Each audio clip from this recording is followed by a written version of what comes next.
Hello friends, welcome to today's training video. In our last video, you learned what duplicate denials are and how to resolve every type of duplicate claim like a real AR caller. Now, in this video, get ready, because today we're diving into one of the most confusing, most common, and most costly denials in US healthcare, which is CO-97, or bundled denial. By the end of this video, you will clearly understand what CO-97 bundled denials actually means in the simplest language. Why do bundled denials actually happen? We explore the real hidden reasons no one tells you. Live real-life examples from actual claims. The hidden rules payers use to bundle claims. 100% practical, step-by-step solutions to fix any bundle denial in just a few minutes. A live mock call so you learn exactly how a professional AR caller handles this denial on call. This is going to be super easy, super clear, and super useful. Let's begin with the first question. What is CO-97 bundled denial in medical billing? Bundled denial means the insurance is saying, the service you billed is included in another service we have already paid for, so we are not paying for it twice. For example, you ordered a burger meal for $20, which already includes burger, fries, drink. Now imagine you go to the counter to pay, but the cashier tries to charge you again for the drink. Naturally, you will deny to pay the extra charges because the drink is already included in the combo under $20. This is exactly how bundled denials work. In simple words, the payer is basically saying, you already billed and got paid for a larger service. This new service is included inside another service we already paid for, so we won't pay you twice. So, my friend, that's what bundled denials or CO-97 really mean. I hope it's much clearer now. Now let's move to the next question. Why do bundle denials actually happen? Most people think a bundle denial happens because of a mistake, but the truth is, it's not a mistake at all. Bundle denials occur because it's a coding rule. It's part of payer policy. It's driven by CCI edits. It follows medical logic. Meaning, even if the provider did perform the service, the insurance may still not pay for it separately due to bundle denial rules. And this is exactly where most new AR callers get confused. But you won't be confused, because I'm explaining it to you clearly.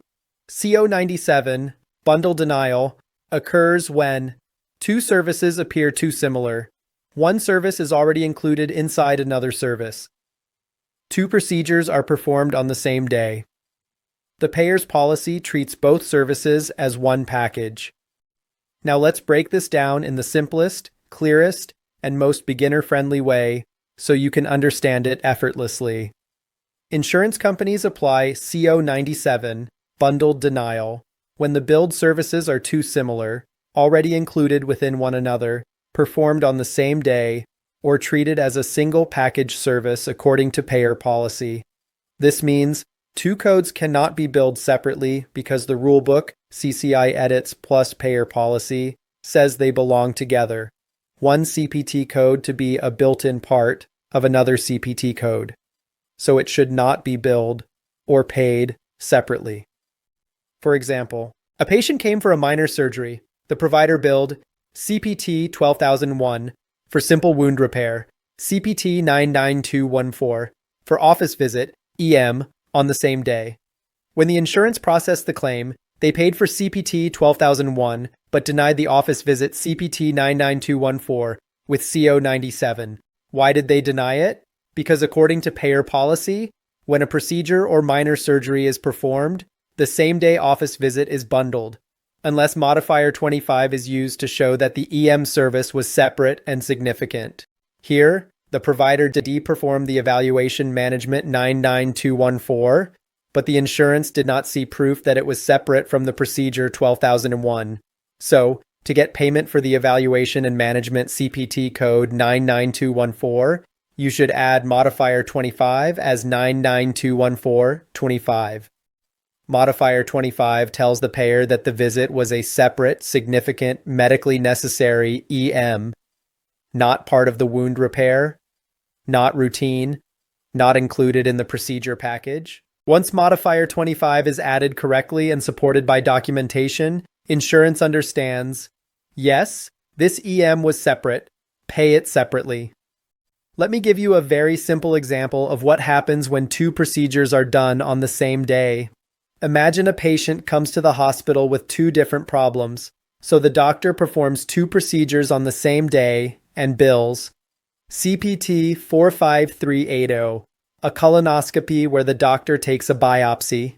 CPT 45385, a colonoscopy where the doctor removes a polyp simple, right? But here's what happens when insurance reviews the claim. They pay for 45385, they deny 45380 with CO-97, bundled denial. Now you may wonder, why did insurance deny one of them? Here's the simple reason. Insurance rules, CCI edits, say, if two procedures are done in the same session, sometimes one of them is already included inside the other.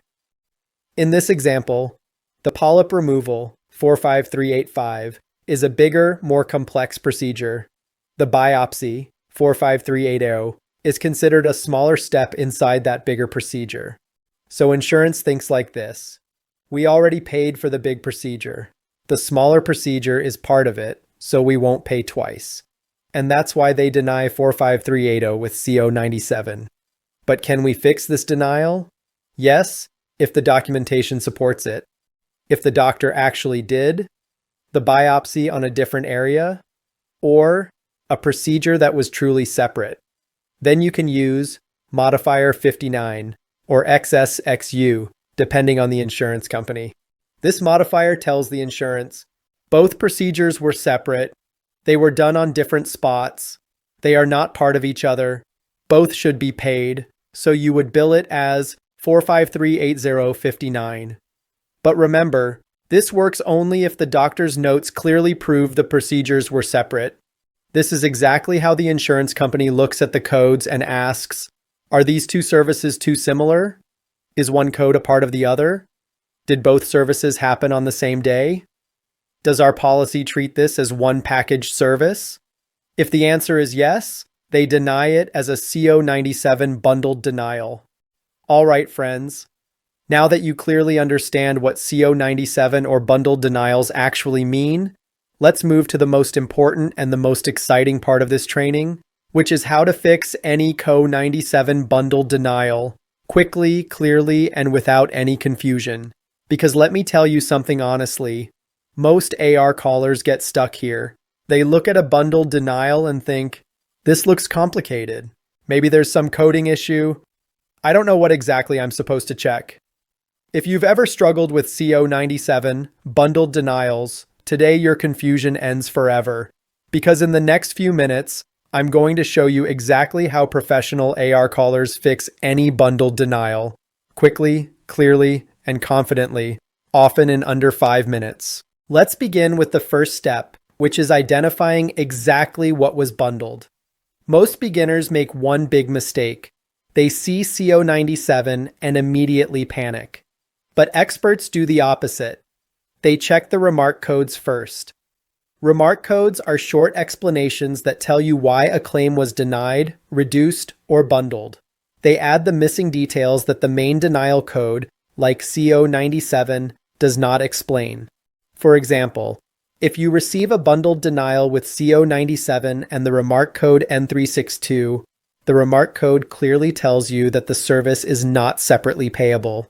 This is how remark codes help you understand the exact reason for the denial, without confusion and without guesswork. Once again, CO-97 tells you what happened. Answer is bundled denial. N362 tells you why it happened. Answer is not separately payable. So, this is how the remark code helps you understand the exact reason for the denial. But the most important point is, where do we check remark codes? They are not printed on any claim form, neither on the CMS 1500 form, nor on the UB04 form. You can only find remark codes on EOB, Explanation of Benefits, which is a paper remittance, on ERA, Electronic Remittance Advice, which is the electronic file from the payer, on Payer Portal Remittance section, when you check Claim Status Online Clearinghouse Remittance section, if the ERA is routed through the clearinghouse. If you want to learn more about remark codes, Watch my full video titled "What are remark codes in medical billing?" The link is available in the description, or you can simply click the I button on the top right corner of the screen. Now, let's come back to the main point, identifying exactly what was bundled. And for this, you must check the remark code. Surprisingly, almost 80% of AR callers overlook this. But every top-performing AR caller begins right here. Now let us move on to the second step, which is compare the two CPT codes and identify which service is the main parent service and which one is the smaller child service. Because in a bundled denial, the parent code gets paid and the child code gets denied under CO-97.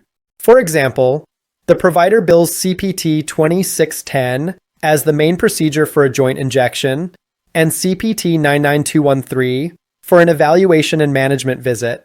If the provider does not submit proper documentation to support it as a separate visit, then CPT 99213, evaluation and management, becomes the child service, and the insurance company will deny it as a bundled denial, a CO-97 denial.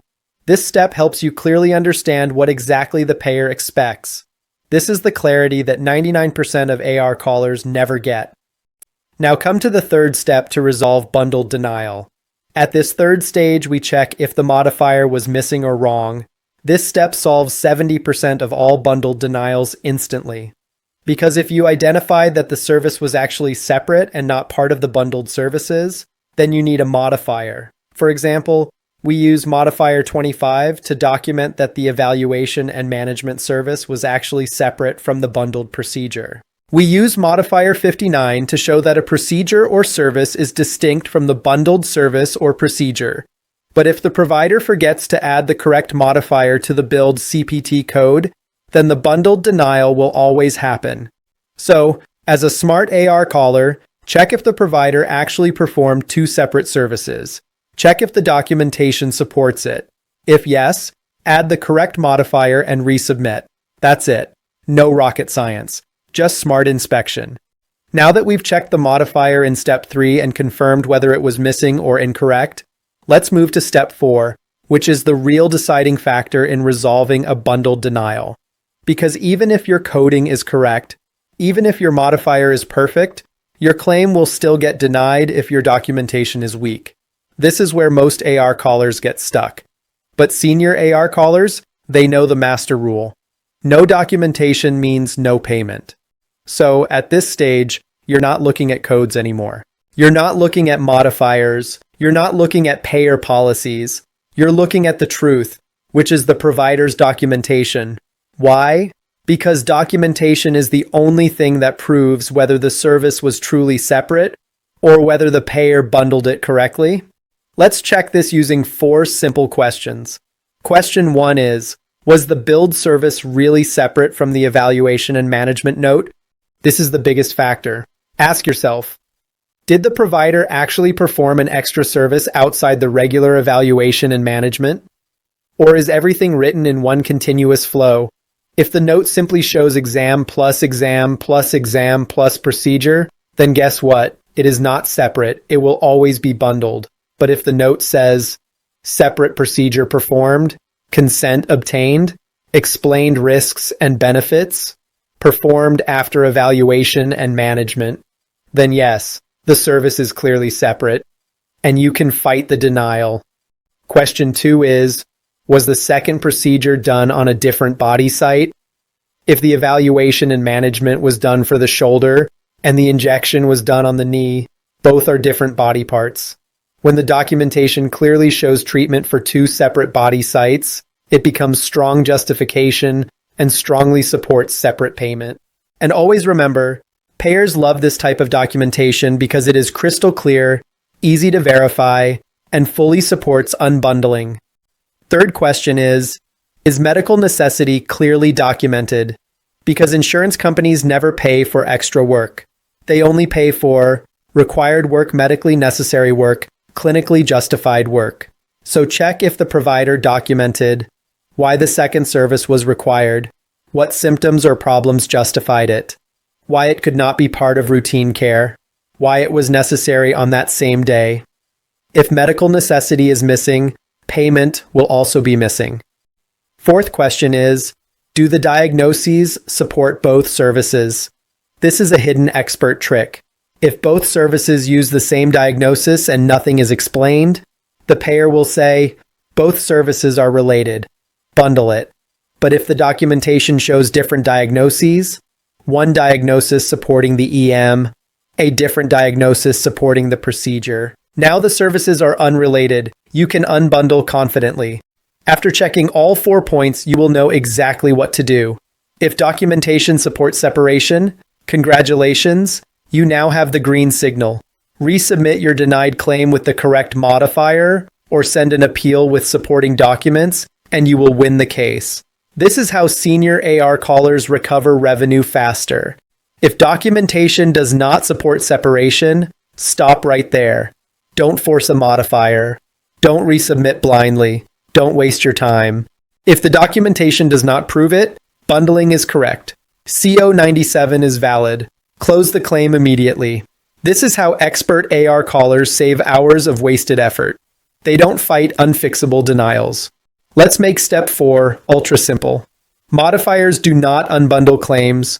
Policies do not unbundle claims. Arguments do not unbundle claims. Only documentation unbundles a bundled denial. If documentation shows 2 services are separate, you win. If documentation does not show it, payer wins. This is the cleanest, fastest way to resolve a CO-97 denial without confusion. So remember this. Documentation is not just paperwork.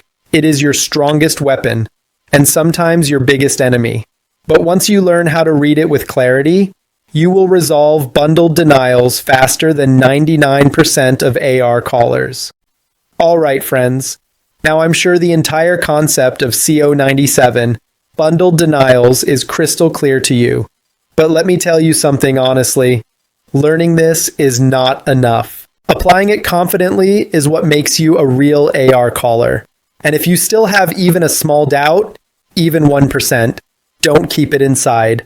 Just message me directly on WhatsApp at 99996538819. Yes, directly. I personally reply to students every single day. You can also join my WhatsApp group where I share real denial scenarios, practical resolutions, live claim breakdowns, and even US healthcare job openings. The link is in the description. If today's training gave you clarity, confidence, or even one aha moment, do me one favor. Share this video with your friends, colleagues, or anyone who wants to grow in US healthcare, because trust me, bundled denials stop thousands of AR callers every day, but now you know exactly how to fix them. Also make sure you hit that subscribe button, because I'm building the biggest, strongest, most practical learning community for US healthcare, and I want you to grow with it. Now, are you ready for something even more exciting? Because the next part of this video is where the theory ends and the real AR caller work begins. In part 2, I'm going to give you a live mock call, a real-time AR caller demo where I show you exactly how to handle and resolve a CO-97 bundled denial, step by step, just like professionals do on actual payer calls.